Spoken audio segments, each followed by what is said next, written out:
Di aser na, user pa, dakpa ni, laing pito na pusasan usab. Dari Force Benji Talisik. XFM Police Report. Police Report.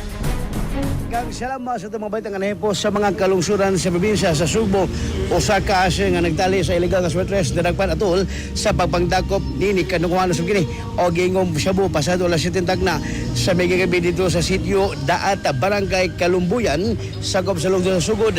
Ang nagpan nga si Paquito, 33 anyos, ulit tao og kasatakan nga molupyo sa diskutang lugar ang kapulisan sa lungsod sa Sugod mo ay nagadagop kang Paquito na seran nga ang mga sakop sa operatiba sa Sugod Police Station nihimo sa pagpangdakop human magpermar sa ilang gihimo nga surveillance sa lugar alang sa illegal criminality campaign ato sa ilang gihimo monitoring pagabot na dito sa sitio Daat, Barangay Kalumbuyan sa nasgutang lungsod.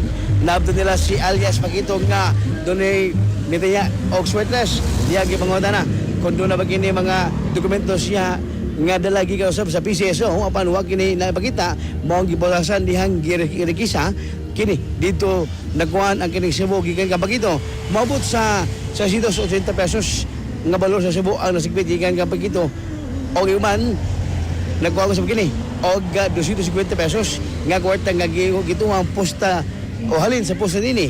Duha ka mga kaso ang ato bangon sa nagpan ang kasong kalabasan sa RA 9287 o ang kalabasan usab sa Section 11 Article 2 Republic Act 9165 sa laing hugna sa gipangatuman nga anti-illegal criminality campaign sa PNP laing pang inahan ang nabusasan alas 6 ang tagnas gabi dito sa barangay Banhigan sa lungsod sa Barian.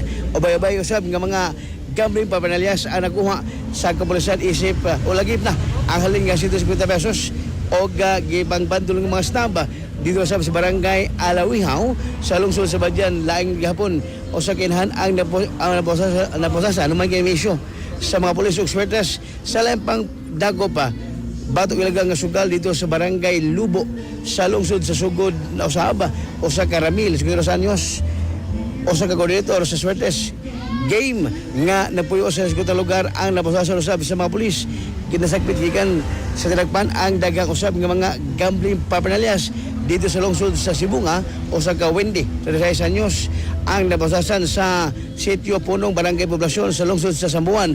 Si Wendy nakuha kini og kwarta nga maabot usab sa 170 pesos maudot pa pamusta kini og human ang kita sa pataya o sa kabiyuda nga lula ang nabil sa ihap sa naposasan dito sa barangay Kasay, lungsod sa Wargao, si Lola Bilan, gipreso na karon sa Zelda sa Argao Police Station. Human kini, madagpan sa Argao Police Station o R87 sa Police Video Office 7 nga nalambigan sa illegal nga sugal nga swertes.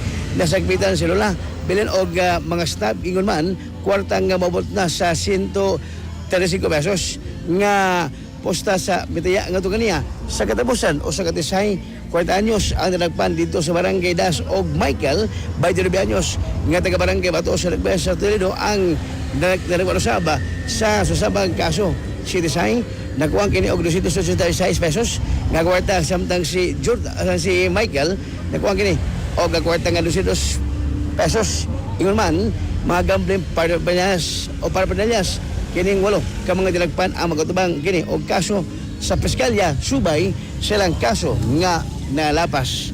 Mao kada mga baitang nahipos sa kapulisan sa lungsod sa probinsya sa Sugbo.